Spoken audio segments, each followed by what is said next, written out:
Et Canal Plus célèbre un anniversaire demain soir. Thierry Ardisson fête les 10 ans de Salut les Terriens avec deux numéros. Un premier normal à 19h25, suivi du Prime à 20h45. Au programme invité, interview, billets d'humeur et chronique décalée. Thierry Ardisson, bonjour. Bonjour. Merci bonjour, d'être Julie. en direct avec nous sur Europe 1. On est mieux sur Canal que sur France 2 ?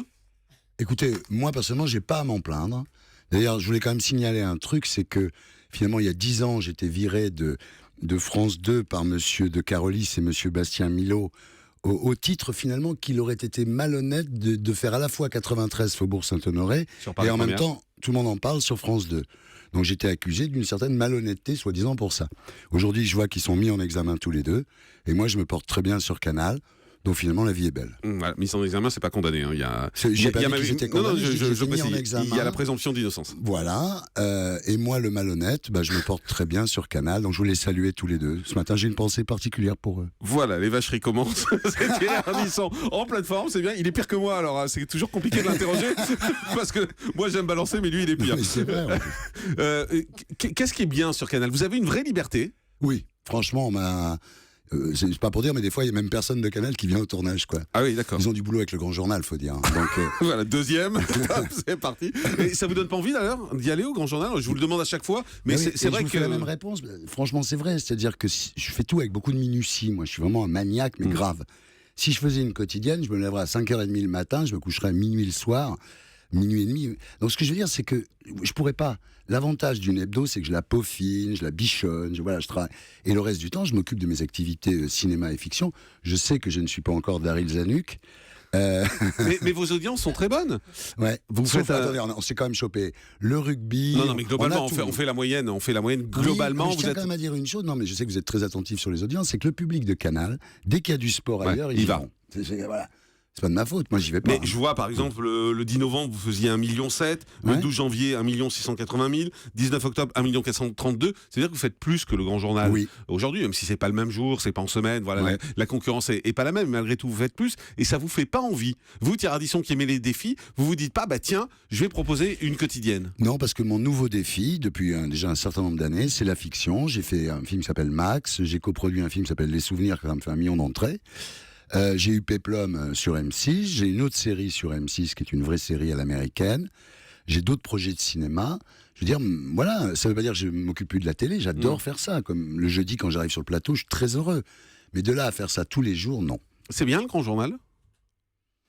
Écoutez, oui, on compare toujours le Grand Journal et Hanouna, c'est pas comparable. Le Grand Journal, ils reçoivent des gens, disons, un peu plus inrecuptibles ou des gens un peu plus branchés, culture, plus branchés. Donc c'est une émission en plus. Mais là, vous l'avez décrit, moi je vous demande si c'est bien.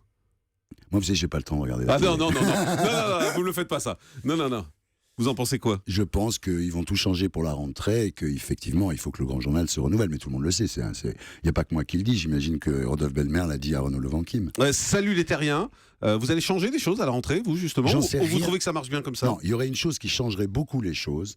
C'est qu'en fait, Groland soit déplacé. Moi, je suis un peu comme Yann Barthès. On a envie que nos émissions... C'est vrai que c'est un peu dommage de ne pas allonger des émissions qui marchent. Yann Barthès, hier, qui nous disait ici même qu'il souhaitait que ce soit augmenté, que Canal ne voulait pas. C'est dommage. Yann Barthès fait une émission remarquable. Ouais. Donc, pourquoi elle n'est pas plus longue ? Et je dirais la même chose de Thierry Ardisson. Toujours aussi. Vous avez demandé à Canal d'allonger votre émission ? J'ai demandé, vraiment. Et ils vous ont dit non aussi, comme à Yann Barthès ? Encore, mais si vous voulez, c'est vrai qu'on aurait une demi-heure de plus. C'est-à-dire qu'au lieu d'aller jusqu'à 8h30, on irait jusqu'à 9h moins le quart, disons, 9h moins 10. Je pense que l'émission prendrait vraiment sa force. Là, je suis un peu contraint par le temps. Ce qui fait, d'ailleurs, dans le Prime, on a le temps. On pouvait faire 2 heures. Eh ben, il y a un moment, je sais pas quoi, il y a une mouche qui se pose sur mon bureau. Et ça devient, vous savez, c'est comme quand Baffy prenait un pot de peinture qui peignait. C'est qu'à un moment, il faut avoir le temps de perdre du temps à la télé.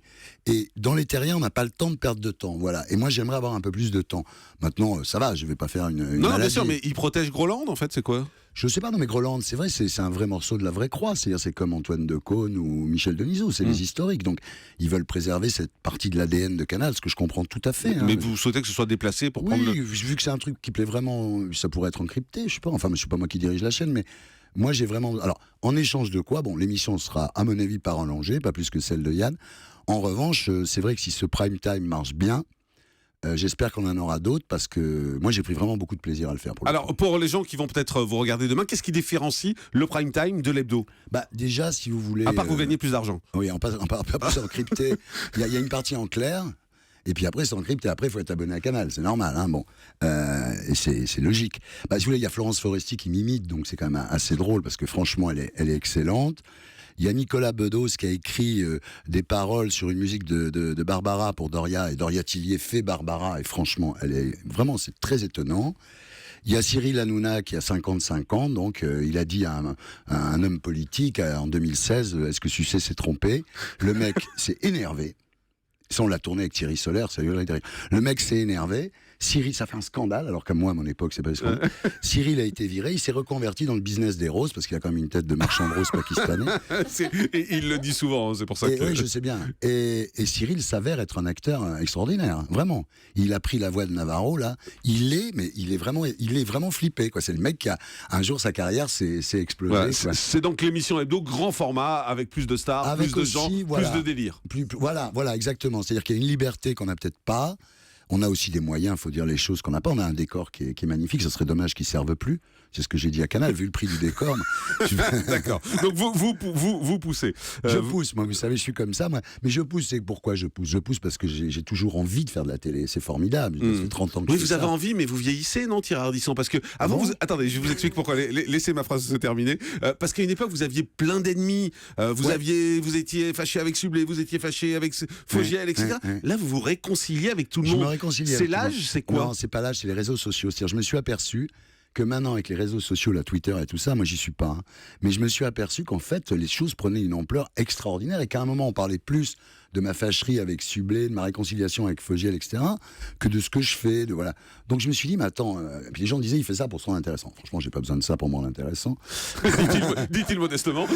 Toujours très modeste, hein, depuis le début de l'interview, vous avez vu. Donc non, sérieusement, je pense que ça prend des proportions qui sont... Alors, pour le moment, non, c'est vrai que j'ai pas d'ennemis, puisque vous verrez ça samedi soir, Alessandra Sublet m'entarte. C'est quand même un grand moment de télévision, de la télévision d'aujourd'hui. Hein. Évidemment, c'est pas le RTF, mais elle m'entarte.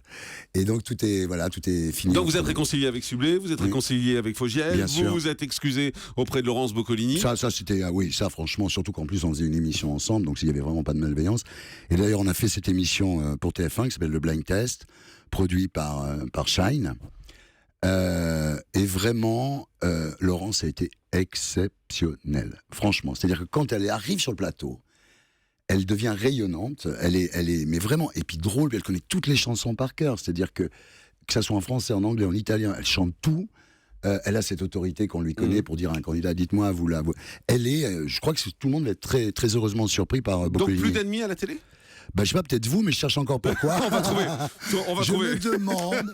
Je cherche une raison. Alors, ce que j'ai pas dit, c'est que le Prime, comme ça veut dire rien, est produit par Télé Paris, donc la boîte de Stéphane Simon, que je tiens aussi à honorer, parce que vraiment, ça a été un très bon boulot. Quoi, voilà. Et une petite parenthèse plus personnelle, il y a votre compagne qui va faire le journal de 20h de TF1. C'est pas ma compagne, c'est ma femme. Votre femme, d'accord. Mais votre... Je l'ai épousée le 21 juin 2014. D'accord. Donc dimanche, votre femme, c'est l'anniversaire de mariage. Votre femme qui va faire le journal de 20h cet été, elle y va pour remplacer Claire Chazal ? Non, elle y va parce que Anne-Claire Coudray accouche. Donc déjà, ne mettons pas la charrue avant les bœufs. Mais je dois dire tout à fait sérieusement que pour quelqu'un qui est entré chez TF1 en 99, qui a fait toute sa carrière chez TF1, enfin c'est pas, ils l'ont pas acheté sur le marché il a fait toute sa carrière, elle a fait les temps de Quechua, boulevard Saint-Martin. Elle est très bonne en plus. Au quai Saint-Martin, là-bas, elle a tout fait. On a fait LCI, la matinale, c'est à 2h du matin. Aujourd'hui, son travail est récompensé. Quand elle voulait s'en aller, Nonce Paolini lui disait Audrey, faites-nous confiance. Bon, elle leur a fait confiance. Mais c'est vrai que vous êtes flippé pour elle ?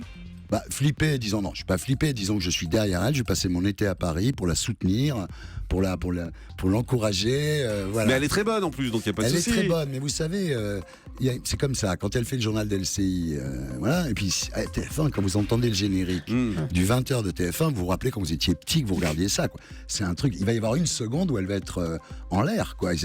Voilà, mais elle se prépare, hein, elle fait beaucoup, alors c'est très bien, ils font beaucoup de numéros 0, avec des crash tests, c'est-à-dire qu'en plein milieu le sujet s'arrête, c'est bien, le prompteur est faux, donc elle doit réagir et tout, enfin c'est extrêmement professionnel. Voilà, ça c'était la petite partie vie privée sur votre femme. On fait une pause, on se retrouve dans un instant.